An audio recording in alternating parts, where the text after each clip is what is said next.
बचपन से शौक था। ये मेरे वालिद साहब वगैरह, दादा वगैरह सब लाहौर में शहर में रह के आपको ये शौक पैदा हो गया? जी बिल्कुल ऐसे। अच्छा, बचपन से ही घर में कोई एक दो जानवर वगैरह भी रखे माशाल्लाह। वो ये डॉक्टर साहब आपके वनडे के फार्मूले के बाद ही सब कुछ चेंज हुआ है। अल्हम्दुलिल्लाह। पहले इनकी हालत सबकी बहुत खराब थी। एक चीज मैं आपको और बताता चलूं, जो मैं चाहता हूँ कि आप सब, इसलिए हम हर बंदे से यही कहते हैं भाई अपना बना लो, या अगर आपको फार्मूला दिया है आप किसी बंदे से वो फार्मूला आप तैयार करवा लो। बिल्कुल ठीक है जी। अब आप देख रहे हैं कि आप जिंदा में हो गए हैं जी। अगर ये गायें आज भी प्रेग्नेंट ना होती तो क्या होता?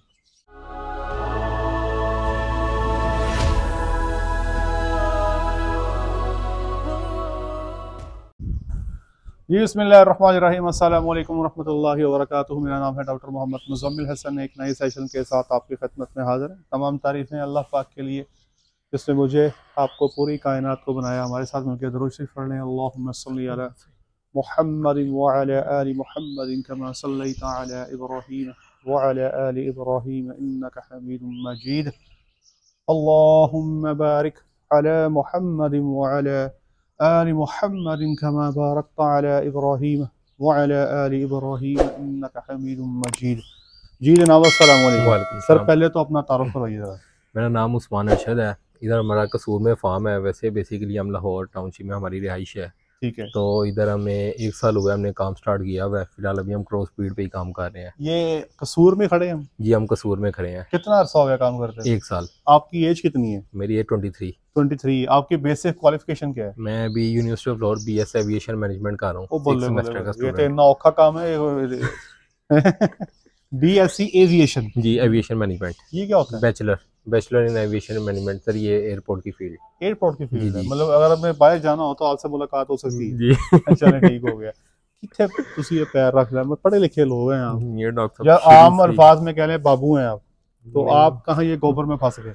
ये शुरू बचपन से शौक था। ये मेरे वालिद साहब वगैरह, दादा वगैरह सब लाहौर में शहर में रह के आपको ये शौक पैदा हो गया? जी बिल्कुल ऐसे। अच्छा, बचपन से ही घर में कोई एक दो जानवर वगैरह भी रखे हुए थे। ठीक है। तो वालिद साहब वगैरह, दादा वगैरह सब कोई स्टार्ट से ही जो जल्दी पुश्ती कारोबार वो दूध का ही था और जानवरों का। हाँ। तो ये बताएं, शौक करके फंसते नहीं गए? नहीं बिल्कुल भी नहीं। अच्छा जा रहा है। अच्छा जा रहा है माशाल्लाह। बिल्कुल। ये वैसे 2019 में ही हमने फार्म बनाया था। ठीक है। तो तकरीबन हमने 1.5 साल फिर काम किया था। ठीक है। और मेरे वालिद साहब के ऊपर ना तब ये कंस्ट्रक्शन थी तो मेन गेट उनके ऊपर गिर गया था। अच्छा। उनके मोरे फ्रैक्चर हो गए थे। फिर उस वजह से और कुछ और मसलों में हमने काम स्टॉप कर दिया था। अच्छा। तो अब 1 साल हो गया हमने दोबारा कंटिन्यू किया। तो पहले ये बताएं मुझे कि आपने ये ब्रीड का जो इंतखाब है, जो मैं देख रहा हूँ आपके पास जानवर जो है ये क्रॉस ब्रीड के हैं। जी। ये क्या सोच के आपने क्रॉस का इंतखाब किया? आजकल तो एक ही लोगों की डिमांड है। हम ट्रेडिंग का काम करते हैं, मैसेज फॉलो क्या आता है, डॉक्टर साहब हमें जानवर चाहिए पहले सुबह का दूध 35 से 40 किलो। या अगर क्रॉस की बात करें, पहले सुबह का जानवर चाहिए 25 लीटर प्लस दूध चाहिए, नीचे रेड कलर की बच्ची चाहिए। इतनी वो फरमाइशें हैं, वो बंदा एक दफा सर पकड़ के बैठ जाता है कि भाई ऑर्डर पे गाय तैयार करनी पड़ेगी। तो आपने कैसे इंतखाब किया इस जानवर का? ये डॉक्टर साहब असल में एक काम का भी स्टार्ट था। ठीक है। क्रॉस ब्रीड ये गर्मी भी नहीं इतनी मनाती है। हमारा ये शेड भी इतना प्रॉपर कंट्रोल शेड वगैरह नहीं है। तो ये भी हमने बनाया 22 से इंशाल्लाह आपके साथ रह गए कंट्रोल इंपोर्टेड पे जाएंगे। फिलहाल अब ये हमारे पास जी अभी फिलहाल हमारे पास अब क्रॉस में 30 किलो भी दे रही हैं, 15 भी दे रही हैं, 18, 22, 25। क्या समझते हैं क्रॉस ब्रीड के साथ? अभी आप 190 में दूध सेल कर रहे हैं? जी 190 में अपने घर के बाहर में सेल कर रहे हैं। तो क्रॉस ब्रीड 190 पे आपने कैलकुलेशंस डेफिनेटली की होंगी, सरवाइव कर जाते हैं? जी अल्लाह का शुक्र है सरवाइव कर रहे हैं। तो आप फिर क्यों शिफ्ट होना चाहते हैं प्योर पे? थोड़ी चेंजिंग करने चाह रहे हैं कि ऐसा ऐसा इंपोर्टेड पे जाना चाहिए। मतलब हमारी वीडियोस में जब आप सुनते हैं 35 थी एवरेज, 34 थी एवरेज, बिल्कुल एवरेज लेना चाह रहे हैं, 40 लीटर दूध, वो लगता है वो आपने देख ली वीडियो है? जी बिल्कुल ऐसे ही है। हमारा फार्म नहीं था तब भी आपकी वीडियोस देख रहे थे। हाँ, अल्लाह खैर। देखिए मैं एक चीज आपको बताना चाहता हूँ, ये फार्म बन गया है। फार्म पे ये जो आप डिजाइन देख रहे हैं, लोग पूछते हैं कि कंक्रीट का बनाया जाए या स्टील का बनाया जाए। देखिए जी, आप कंक्रीट का बना लें, आप स्टील का बना लें, डायरेक्शंस और डायमेंशंस ठीक हों तो इंशाल्लाह अज़ीज़ आपका काम ठीक हो जाता है। ये जिस जगह पे भी हम खड़े होकर वीडियो बना रहे हैं, ये वो जगह है शेड की जहाँ पे गैया खड़े होके खुराक खाएंगी। और ये जो जगह है दिखाइएगा, ये फीडिंग टेबल बनेगा जी। ठीक है, ये फीडिंग टेबल है। और ये जिस जगह पे मैं खड़ा हूँ, ये वो जगह है जहाँ पे खड़े होके गैया फीड लेंगी। अब एक बात मैं आप सबको बताना चाहता हूँ, इनके तवज्जुह से इन सब लोगों को फायदा होगा। ये पहला पिलर और ये पिलर दिखाएंगे, ये पिलर दिखाएंगे वाला, ये पिलर देख लें और ये पिलर देख लें, इसके दरमियान जो फासला है 16 फुट का है। तो ये मैं तमाम भाइयों से गुजारिश करूंगा कि जब आप ये शेड बनाएं तो इसका फासला 20 फीट रखें, ठीक है। अब हुआ क्या है, अब हुआ ये है कि जिस जगह पे गाय ने खड़े होकर फीड लेनी है वो जगह हम 11 से 12 फीट रखते हैं, वो तकरीबन 12 फीट जगह खत्म हो गई। इसके आगे जब हमारा बंकर चलेगा 16 फुट का, तो 4 फुट के बाद ही जो है ये पूरा पिलर बीच में आ रहा है, जिसकी वजह से हम गायों को नहीं बिठा सकते, गायें बैठेगी नहीं, प्रॉब्लम बन जाएगी। और इस चीज़ को जहन में रखें ताकि एफिशिएंट यूटिलाइजेशन जो है आप स्पेस की कर सकें। अगर आपका ये प्रॉब्लम बन जाएगा तो शेड के अंदर जो है आपके जानवरों की जो तादाद है वो थोड़ी रहेगी। अच्छा, आप बता रहे थे कि आपको रिपीटिंग का बहुत इशू रहा है, आपके जानवर प्रेग्नेंट नहीं होते थे, क्या वजह, क्यों प्रेग्नेंट नहीं होते थे? पहले हम ये बाजारी वंडा यूज कर रहे थे तो उस वजह से जानवर नहीं रिपीट हमारे प्रेग्नेंट नहीं हो रहे थे। फिर आपके वंडा यूज किया, अपना खुद बना रहे हैं, तो तब से अल्लाह शुक्र है हमारे इस टाइम 5 मंथ 5.5 मंथ 6 मंथ के आसपास प्रेग्नेंट हो गए हैं जानवर। एक चीज मैं आपको अक्सर आपको बताते चलूं, मेरी कोशिश होती है कि फार्मर वंडा खुद बनाए। ऑल्दो हम कुछ फार्मर्स को वंडा बना के भेज भी देते हैं, लेकिन वो हमारे लिए वो बड़ी हेक्टिक जॉब है, बहुत हेक्टिक जॉब है हमारा, चूंकि वनडे का कमर्शियल बिजनेस नहीं है, ना हम करते ही हैं। मेरी कोशिश होती है कि वनडे का जो फार्मूला है वो फार्मर को दे दिया जाए, फार्मर ने जो है वो वंडा खुद तैयार करना है। आप बताएं, जब से वो फार्मूला आप यूज कर रहे हैं, क्या आपने जानवरों के अंदर क्या फर्क देखा है? जानवरों की सेहत बहुत अच्छी हो गई है। पहले जानवरों की सेहत भी नहीं थी, जानवरों के कलर, हमारा दूध अब व्हाइट हो गया, पहले येलो था। ये बात इंटरेस्टिंग, दूध गाढ़ा भी हो गया, दूध गाढ़ा भी हो गया, व्हाइट भी हो गया। फैट रेशो कम थी, फैट रेशो ज्यादा होगी, दूध व्हाइट हो गया। ठीक है, जानवरों की सेहत बहुत अच्छी हो गई अब, और मतलब जानवरों के हैवाने बन गए हुए हैं। आपका वो क्या है, रिपीटिंग हाल हो गई? रिपीटिंग हाल होगी, जानवर अल्लाह का शुक्र है हमारे प्रेग्नेंट हो गए हैं सारे, अल्हम्दुलिल्लाह। अभी सुकून में, अब सुकून में। देखिए जी, मैं एक बात आपसे अक्सर जिक्र करता हूँ, जब भी आपके पास रिपीटिंग का इशू बनता है ना किसी फार्म पे, तो सबसे पहले बंदूकें जो है ना वो सीधी हो जाती हैं डॉक्टर्स की तरफ। बिल्कुल ऐसा ही है ना, या तो कसूर निकलना डॉक्टर का कि डॉक्टर साहब आपने ना मजा नहीं कराया, आपको टीका रखने नहीं आता। और आप यकीन करें, आप सुन के हैरान होंगे, फार्मर्स के फार्म्स पे डॉक्टरों को काम करते 2-2 3-3 साल हो जाते हैं, डॉक्टरों ने रिजल्ट भी दिए होते हैं, वो डॉक्टर्स भी बेचारे जो हैं उन पे भी शक के निगाह से लोग देना शुरू कर देते हैं कि भाई इनको रखने नहीं आता। बिल्कुल। दूसरा मसला फिर आपके जहन में आता है कि सीमन ठीक है, आप फिर तीसरा मसला ये सोचते हैं कि गायें ठीक हैं, जो भी आएगा आपके गाय का अल्ट्रासाउंड करेगा, चेक करके चले जाएगा और आगे आपको नया कट्टा सुना देगा। अब मैं आपको मिसाल देता हूँ, मैं एक पाकिस्तान की बहुत बड़ी शख्सियत हैं, तो नाम तो खैर नहीं ले सकता उनका, मैं उनके फार्म पे गया, वलैती गैया थी उनके पास, मेरे स्टूडेंट थे वहाँ पे काम करते थे, मुझे बुलाया गया फार्म पे जी कि रिपीटिंग बहुत है जी, रिपीटिंग बहुत है, आप आएँ जी गैया चेक करें, रिपीटिंग का मसला हमारा जो है ना वो हल हो जाए। मैं फार्म पे गया, मैंने सबसे पहले जो उनसे पूछा, मैंने कहा बाकी सारी बातें हम बाद में करेंगे, पहले मुझे ना आपकी खुराक बताएं, अब वो दे क्या रहे हैं। तो खुराक वो दे रहे थे वलैती गैया रख के, तो वो जो था ना जी खुराक अपनी खुद नहीं बना रहे थे। मैंने उनको कहा कि भाई अगर आप चाहते हो कि आपके गैया प्रेग्नेंट हो जाएं, आपने इतने लोग बुला लिए हैं, वहां पर ना जी बहुत सारी टीम्स पहले आ चुकी थी मेरे से पहले, क्योंकि बंदा बहुत बड़ा था जी, वो उसका कद बड़ा था, बंदे का कद, काठ बड़ी थी, पावर बड़ी थी बंदे के पास, तो उसके पास तो हर बंदा भाग के जाएगा ना, मैं भी भाग के चला गया, हमारी मजाल हम ना कर दें। तो जिस बंदे ने भी वहां पर जो भी कोई गया, कोई अल्ट्रासाउंड कर गया, कोई दवाइयां रख गया बच्चेदानी में, को कुछ कर गया, को कुछ कर गया, को कुछ कर गया, मैंने उस बंदे को कहा, मैंने कहा भाई मेरे, आप थोड़ा सा मसले को समझने की कोशिश करो, आपका ना डाइट का मसला है। मैं कहा मैं भी आऊँगा, अल्ट्रासाउंड करता हूँ या मैं हाथ से चेक करता हूँ, मैं आपको नई दवाई लिख दूंगा, आप वो ट्रक की बत्ती के भी फिर लग जाएंगे, फिर आप वही काम शुरू हो जाएगा। अच्छा, उनको मैंने पूरा फीड का फार्मूला दे दिया और मैंने कहा जी ये आप इसको चलाएं, प्रोटोकॉल बना के दे दिया कि ये प्रोटोकॉल लगाएं। आप बिलीव करें, 2 महीने के बाद फिर मैंने डॉक्टर साहब को पूछा, मैंने कहा डॉक्टर साहब बताएं यार क्या बना, तो वो बता रहे थे कि माशाल्लाह जी उनका पहला अल्ट्रासाउंड हुआ है और माशाल्लाह उनके काफ़ी सारे जानवर जो हैं वो प्रेग्नेंट डिक्लेयर हो गए और वो रिलैक्स हो गए। ये वो फैक्टर है फीड वाला जो मैं समझता हूँ कि बहुत बड़ा फैक्टर है। देखिए जी, फील्ड में जैसे कहते हैं ना 5 उंगलियां बराबर नहीं है, हम डॉक्टर भी सारे अच्छे नहीं ना, क्या ख्याल है? इसी तरह दुनिया में आप किसी भी आप बंदे को किसी भी फील्ड को उठा के देख लें, सारे लोग अच्छे नहीं होते, बिल्कुल ऐसे। इसी तरह फील्ड में सारी सीमेंट कंपनी भी अच्छी नहीं है, फील्ड में सारे कमर्शियल वनडे भी अच्छे नहीं हैं, बहुत सारे लोग हैं जो बहुत अच्छा काम भी कर रहे हैं। हम उनका नाम ले नहीं सकते, नीचे लोग कमेंट में शुरू कर देते हैं कि भाई इन्होंने पैसे खा लेने।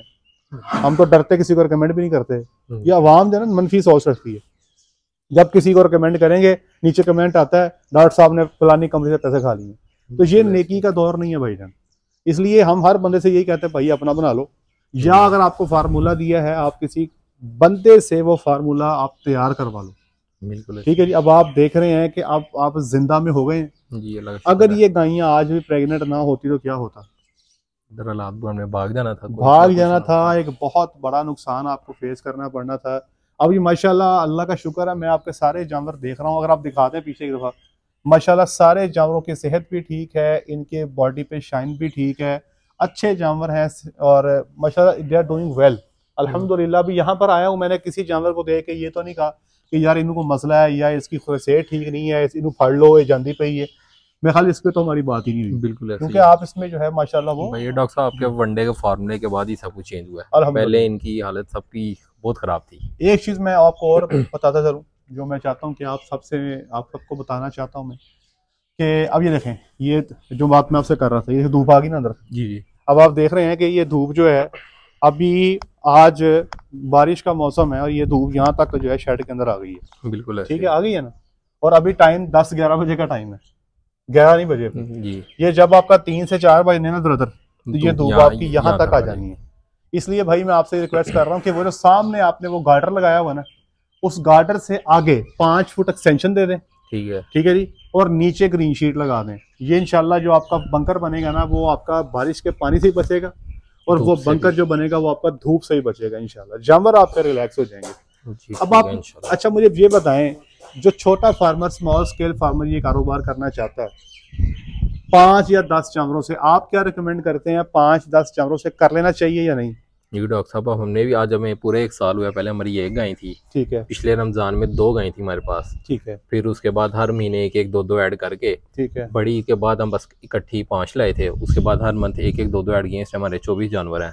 मतलब आपने बहुत स्लोली ऐड किया। बिल्कुल, 1 साल में भी हमारे 24 जानवर हैं, जिसमें से 22 मिल्किंग वाले हैं। ये बताएं कि ये कारोबार आपसे आप स्टार्ट आपने किया है, क्या इस कारोबार के ऊपर आपको रिस्पॉन्सिबिलिटी डाली है, या आम अल्फाज में ये कह लें, क्या इस कारोबार का मुनाफे से आप कोई घर चलाते हैं या कोई अपना घर का किचन चलाते हैं, कोई ऐसा मामला, या जो आ रहा बीच में ही जा रहा है?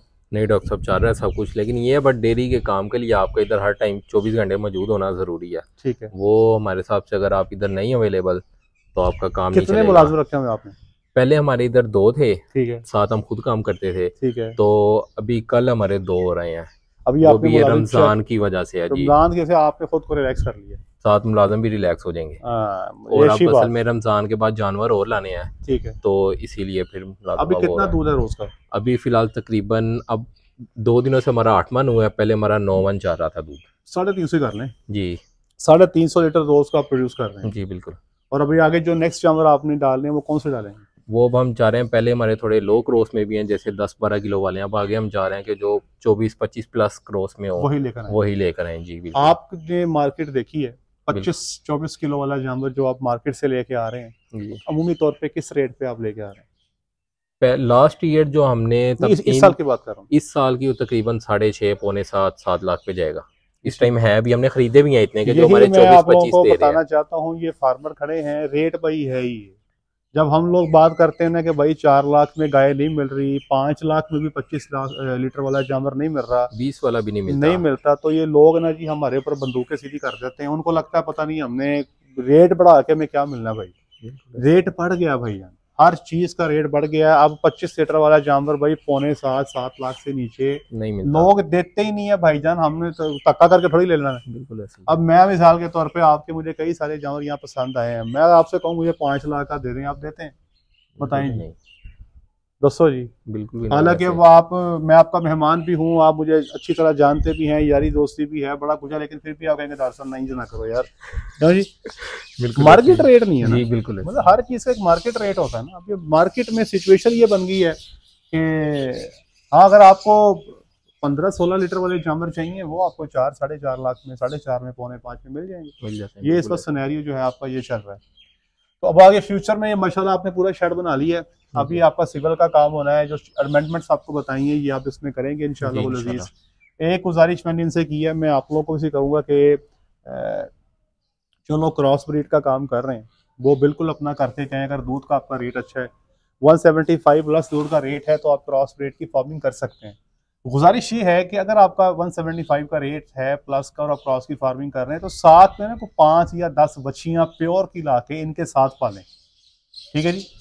वो इंशाल्लाह अजीज अगर आपके पास 25 से 30 जानवर मिल्किंग में हैं क्रॉस के, तो 5 से 10 बच्चियां जो हैं प्योर ब्रीड की अगर आप 3-3, 4-4, 5-5 माह की साथ में डाल देते हैं ना, तो वो इंशाल्लाह इन्हीं के खर्चे से पली जाएंगी और 1.5 साल बाद जो है आपके पास बड़े अच्छे क्वालिटी के जानवर जो है प्योर में तैयार हो जाएंगे, आपके माहौल से एडजस्ट भी कर जाएंगे और इंशाल्लाह अजीज मर्जी का सीमन रखवा के आप अपनी ब्रीड को नेक्स्ट लेवल पे जो है वो लेके जा सकते हैं। तो ये जरूर इसके ऊपर आप सोचिएगा, इसके ऊपर काम करिएगा, इंशाल्लाह अजीज आपको इससे काफी फायदा होने वाला है। At the end small as a small scale farmer आप क्या मशवरा देंगे हमारे नए आने वाले दोस्तों को, नए भाइयों को जो ये फार्मिंग करना चाहते हैं? दो बातों पे मैं आपसे जिक्र करना चाहूँगा। एक तो हमारा जो नया फार्मर आना चाहता है ना, वो पार्टनरशिप की बात बड़ी करता है। मेरे वीडियो के नीचे कमेंट्स भी आ रहे होते हैं, पार्टनरशिप करना चाहते हैं, इसके बारे में आपकी क्या राय है? और दूसरा, आप क्या मशवरा देंगे कि ये कारोबार कोई नया बंदा करना चाहता है तो क्या मशवरा आपका? पहले तो पार्टनरशिप पे बताएं ना। पार्टनरशिप मेरे हिसाब से तो करनी नहीं चाहिए डेयरी में, कि जिंदा जानवर हैं, कुछ भी नहीं पता, वैसे मेरे हिसाब से पार्टनरशिप नहीं करनी चाहिए डेयरी में, ठीक है, बिल्कुल भी। और जो नया फार्मर है या जिनको शौक है और जो मेहनत कर सकते हैं, काम कर सकते हैं, थोड़ा वो तजर्बा है वो करें ज़रूर। काम अच्छा है लेकिन मेहनत वाला है, फिर अक्सर आते हैं काम करके फ़ौरन भाग भी जाते हैं। कितना टाइम देते हैं यहाँ पे आप? मैं तकरीबन डेली आता हूँ, वरना मेरे चाचू होते हैं वो परमानेंट इधर होते ही होते हैं, मतलब एक फैमिली मेंबर है जो इधर परमानेंट है, वो मेरे चाचू होते हैं। अच्छा अच्छा, मतलब होते ही उनकी फिर रिहाइश वगैरह इधर ही है सब कुछ। अच्छा अच्छा अच्छा, सही है। और आप भी डेली आते हैं? जी, तकरीबन दूध कहते हैं हम खुद ही लेके जाते हैं अपने घर के बाहर, उधर लाहौर खुद ही सेल कर रहे हैं। Very good. अब देखें इनकी कामयाबी का राज ही ये है, ये जो थोड़े नंबर ऑफ एनिमल्स के साथ ये भाईजान सर्वाइव कर रहे हैं ना, उसकी 2 वजूहात जो मुझे नजर आई हैं। नंबर 1, ये वंडा खुद बना रहे हैं, ठीक है जी। नंबर 2, दूध अपना खुद का सेल कर रहे हैं। नंबर 3, ये भाईजान टाइम बहुत दे रहे हैं। अगर ये काम आप कर सकते हैं तो बिस्मिल्लाह करें, जंप इन करें, आ जाएं मैदान में। अगर ये काम नहीं कर सकते को और काम देख लो, तो कोई यानी फायदा नहीं है, फायदा कोई नहीं। मेरी बहुत शुक्रिया आपका, अल्लाह की खैर फरमाए। आज के लिए इतना ही, अपना ख्याल रखें, दुआ में याद रखें, 5 वक्त की नमाज बाद जमात अदा करें। अस्सलामु अलैकुम रहमतुल्लाहि व बरकातुहू।